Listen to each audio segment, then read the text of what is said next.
Diyaudin berhasil meraih juara 2 lomba azan terbesar dunia Outer Kalam 2023.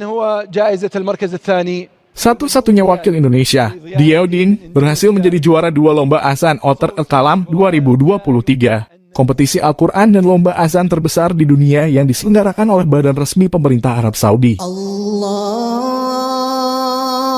Akbar, Allahu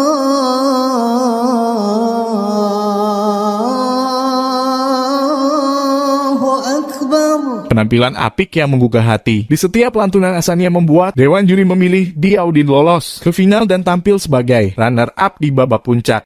Diyaudin berhasil meraih juara 2 lomba azan terbesar dunia Outer Kalam 2023. Satu-satunya wakil Indonesia, Diyaudin berhasil menjadi juara 2 lomba azan Outer Kalam 2023. Kompetisi Al-Quran dan lomba azan terbesar di dunia yang diselenggarakan oleh badan resmi pemerintah Arab Saudi. Allahu Akbar,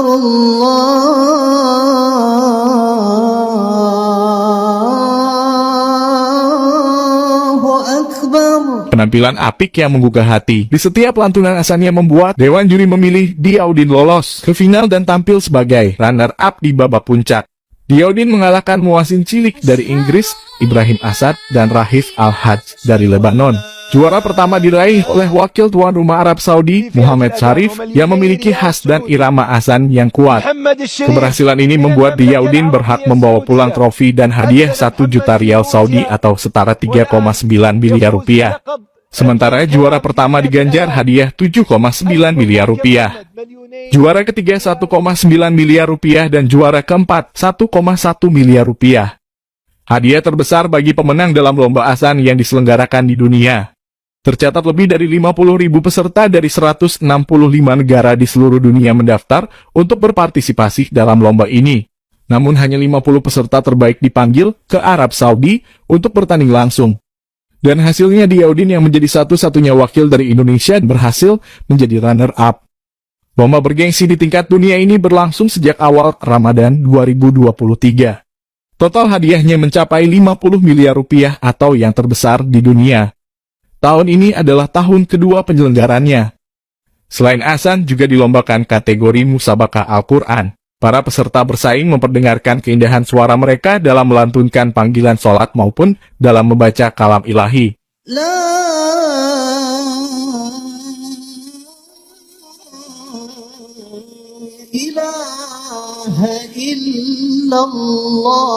الآن بين المؤذنين والمشارك الأول من إندونيسيا يعشق اللغة العربية ويأمل أن يورثها لأبنائه. الله أكبر، الله أكبر، الله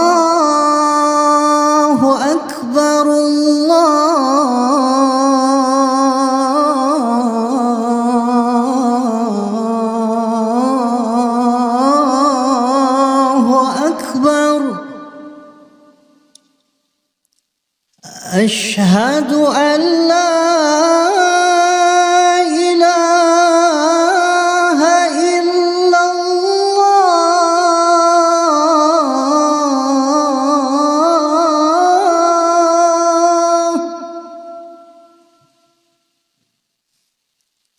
أشهد أن لا إله إلا الله.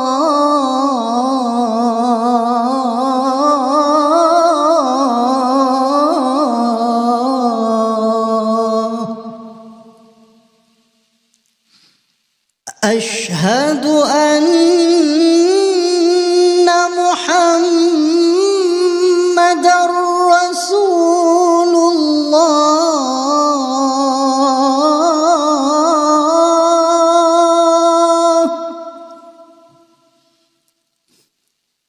أشهد أن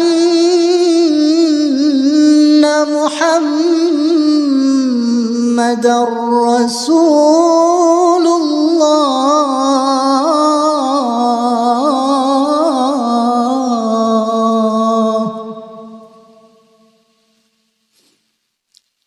حي على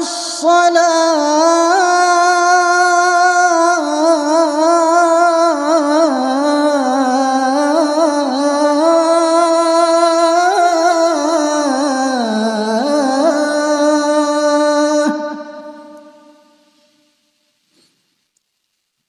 حي على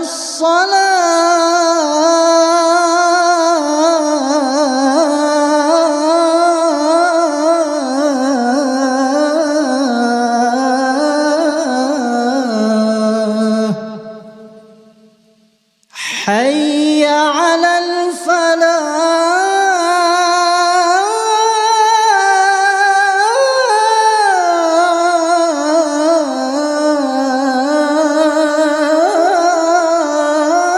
الفلاح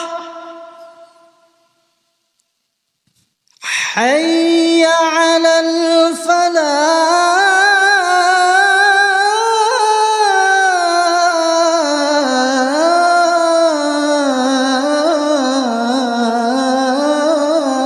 الفلاح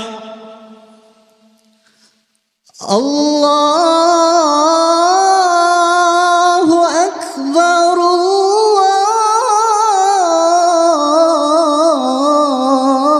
الله أكبر لا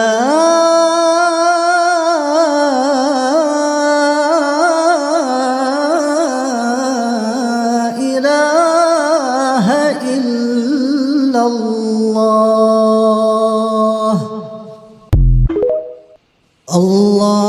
الله أكبر الله أكبر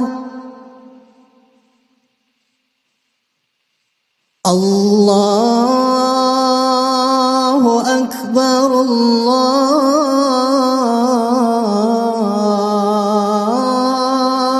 الله أكبر أشهد أن لا إله إلا الله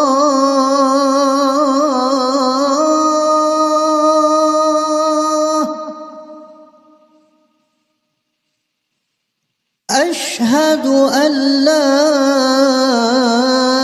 إله إلا الله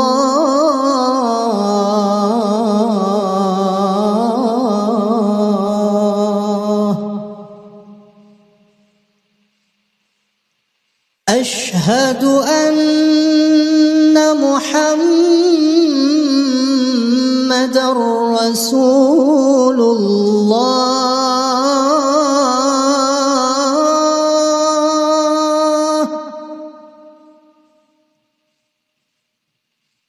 أشهد أن محمدًا رسول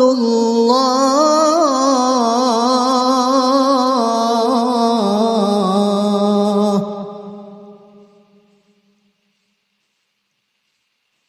حي على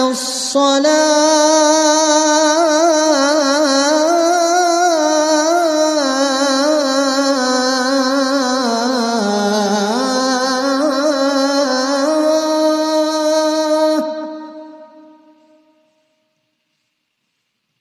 حي على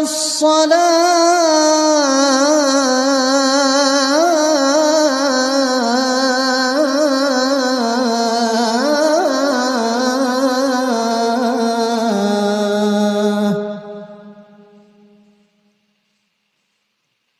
حي على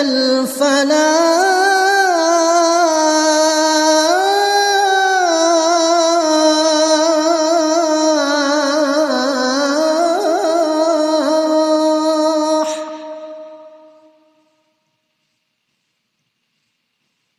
حي على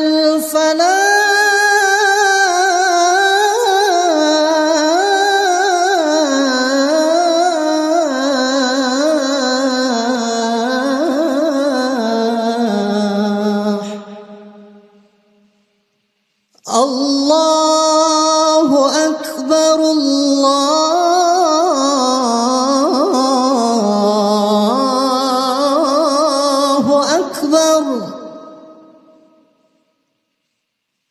لا